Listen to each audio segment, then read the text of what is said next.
No eres más que un obrero miserable. Mírate las manos llenas de cemento y los zapatos rotos. Me da vergüenza decir que eres mi cuñado. Me gritó Liliana con un asco que se le desbordaba por los ojos. A su lado, Mariana, mi esposa, guardaba un silencio sepulcral, cruzada de brazos, confirmando cada palabra con una mirada de desprecio absoluto. Mi nombre es Carlos, y mientras las escuchaba destrozar mi dignidad en la sala de la casa, cerré los ojos y recordé la promesa que lo inició todo. Hace 4 años, la madre de ellas, doña Elena, una mujer santa y humilde que me quiso como a un hijo, estaba en su lecho de muerte en el hospital. Con su último aliento me tomó de la mano y me suplicó: Carlos, mis hijas no saben lo que es pasar hambre, son caprichosas y el mundo es cruel. Por favor, prométeme que por el amor que me tienes, jamás las vas a dejar desamparadas. Yo se lo prometí con el corazón en la mano. Mariana y Liliana se habían quedado solas, sin un peso, llenas de deudas y a punto de ser desalojadas. En ese momento yo decidí ponerme las botas de obrero. Conseguí trabajo en una de las constructoras más pesadas de la ciudad, trabajando turnos dobles de sol a sol, cargando bultos de cemento de 50 kilos bajo la lluvia y el sol. Durante 3 años todo mi sueldo fue para pagar la carrera universitaria de Liliana y los lujos que Mariana exigía para no sentirse pobre. Yo comía lo mínimo en la obra, guardando el almuerzo en un portacomidas viejo, mientras ellas gastaban en restaurantes costosos y ropa de marca, asegurando que se merecían una vida mejor. Nunca me dieron las gracias. Para ellas, que Carlos llegara cansado, oliendo a sudor y con la ropa manchada, era una molestia, un estorbo que arruinaba la estética de la casa. La situación se volvió insoportable cuando Liliana se graduó. En lugar de ayudar con los gastos, se dedicó a buscar un estatus social más alto y empezó a lavarle el cerebro a mi esposa. Mariana, eres demasiado hermosa para estar con un albañil de quinta.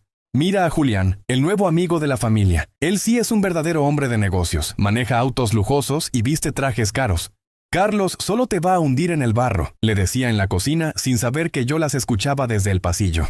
El detonante llegó una noche de tormenta. Llegué a casa a las 10 de la noche, exhausto tras una jornada de 14 horas vaciando una losa de concreto. Al abrir la puerta, encontré 3 maletas viejas en el pasillo. ¿Qué significa esto, Mariana?, pregunté limpiándome el barro de la frente. Mariana se levantó del sofá mirándome como si fuera un insecto. Significa que se acabó, Carlos. Julián me ofreció una vida de verdad.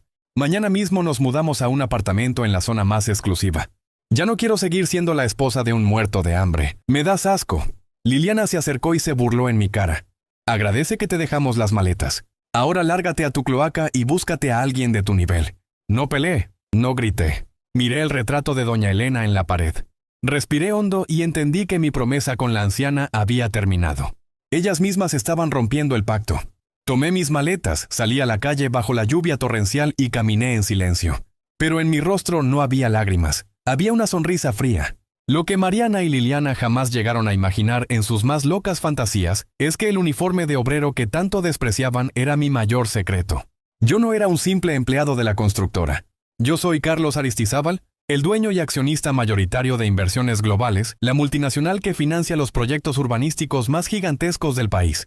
Mi fortuna supera los cientos de millones de dólares. Hace años vi cómo mi propio padre fue destruido por mujeres interesadas que solo buscaban su dinero. Por eso, tras su muerte, juré que cuando buscara una esposa, ocultaría mi riqueza. Quería ser amado por el hombre que soy, por mis valores, por mi esfuerzo, y no por el tamaño de mi cuenta bancaria. Me disfracé de obrero, compré una casa modesta y decidí empezar desde abajo en una de mis propias obras para probar el corazón de Mariana. Qué excelente decisión fue mantener el secreto. Al día siguiente de la expulsión, llegué a la sede principal de mi corporación. Entré por el ascensor privado directamente al piso 40. Mi asistente ejecutiva me esperaba con un café y un traje italiano hecho a la medida. Me quité las botas sucias, me puse el reloj de oro y me senté en la silla presidencial. Señor Aristizábal, la auditoría del proyecto del norte está lista, dijo mi asistente. Además, detectamos que un falso inversionista llamado Julián está intentando pedir un préstamo usando documentos falsos de nuestra compañía. Era el nuevo novio de mi exesposa. Sonreí. El destino se encarga de acomodar las fichas sin que uno mueva un solo dedo. Ordené que no lo detuvieran todavía. Quería que el juego siguiera su curso. Pasaron 3 semanas. El castillo de naipes de Mariana y Liliana se derrumbó de la forma más espantosa. El magnate Julián resultó ser un estafador profesional. No solo no tenía dinero, sino que utilizó los nombres de mi exesposa y de mi cuñada como codeudoras para sacar un préstamo millonario con la mafia local y con nuestra constructora. Un día por la mañana, el hombre desapareció con el dinero, dejándolas con una deuda de $300,000, demandas penales y una orden de desalojo inmediata. Estaban en la ruina absoluta, a las puertas de la cárcel. Desesperadas, Liliana recordó que el dueño de la gran constructora a la que le debían el dinero era un hombre misterioso que rara vez salía en la prensa. Consiguieron una cita de emergencia con el presidente para suplicar piedad, una prórroga, lo que fuera para no terminar tras las rejas. El día de la cita, yo estaba de espaldas mirando por el ventanal de mi oficina gigante. La secretaria las hizo pasar. Escuché sus pasos nerviosos y sus respiraciones agitadas. «Señor presidente, por favor, escúchenos», dijo Mariana con la voz quebrada por el llanto. «Fuimos estafadas, no tenemos cómo pagar, nos van a quitar todo. Se lo suplicamos, tenga piedad de dos mujeres indefensas». Giré mi silla lentamente. Cuando sus ojos se cruzaron con los míos, el silencio en la oficina se volvió tan denso que casi se podía cortar. El rostro de Liliana se puso pálido, como si estuviera viendo a un fantasma. A Mariana se le cortó la respiración y dejó caer su bolso al suelo. «¿Qué, Carlos? No, no puede ser. Tú eres un albañil», tartamudeó Liliana, retrocediendo hasta chocar con la pared. «El obrero miserable, Liliana. El muerto de hambre, Mariana. Así era como me llamaban en mi propia casa», dije con una voz calmada, fría y autoritaria, mientras apoyaba mis manos sobre el escritorio de mármol.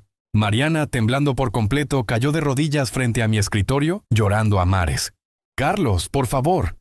Perdóname. Fui una tonta. La codicia me cegó la mente. No sabía lo que hacía. Ayúdanos. Hazlo por la memoria de mi madre. Ella te amaba. No nos dejes ir a la cárcel. Te lo ruego». Me levanté de mi silla, me acerqué a ellas y saqué del cajón el documento legal.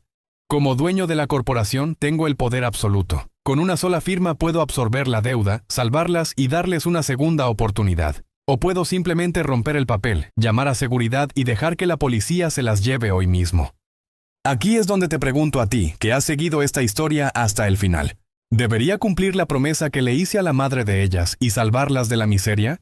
¿O crees que el karma debe cobrarse cada una de las humillaciones que me hicieron pasar y debo dejarlas caer? Déjame tu opinión en los comentarios, los estaré leyendo.